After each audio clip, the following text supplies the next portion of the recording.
They call me Bruce Michael Bongo. And equally being a paramedic, I want to administer a prescription medication to one William Ruto, whom I know that it's very ignominious and also very sad to think and to really imagine that voting for this kind of a gentleman is like hiring a personal lawyer with a criminal record. But now, when we look at this dispensation where we're going to the talks, you'll realize that Raila Amolo Odinga has come here with a clean pair of hands, looking at the people on his back at that negotiation. We have Kalonzo Musyoka, a renowned person who is a diplomat, known to be able to structure and has got the acumenship of international law, someone who really knows how to structure legal frameworks.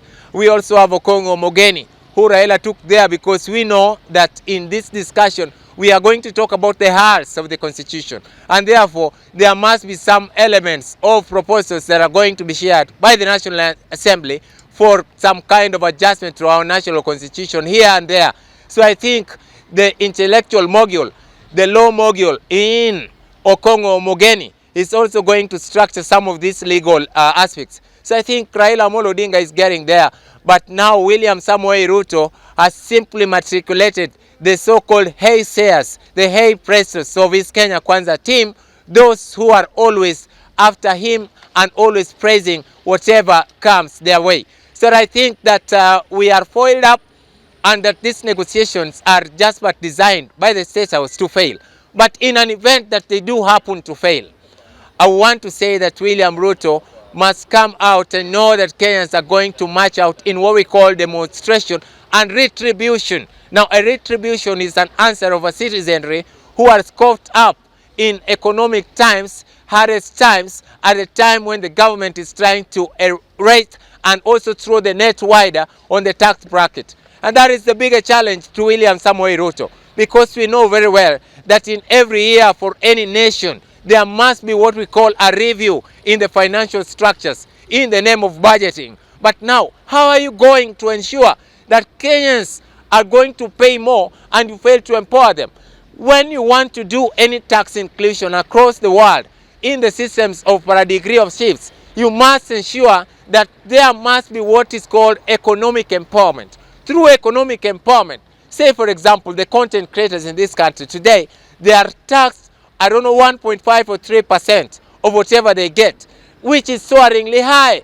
But the presidency cannot tell us what is it that they have done to the use of this Republic of Kenya per se, or the populace at large, in ensuring that the youths of this country are empowered and ensured that they are also equally matriculated into the economic plan of this country as a citizen. What do you say about that?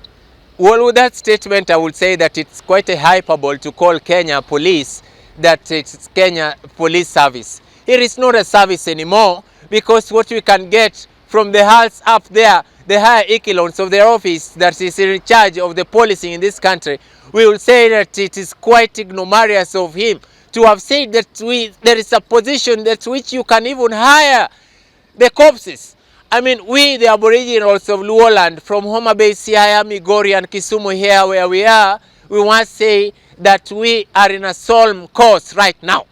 That everywhere, in all the 4 counties of our solitude unitary part of this nation, we are all but going through a funeral procession here and there. So it is a time when we are also coming up for a national talk that is going to bring into fore what is called a peaceful concomitance. And here we have someone who is yapping, wagabagging, and stating clearly that the Azimio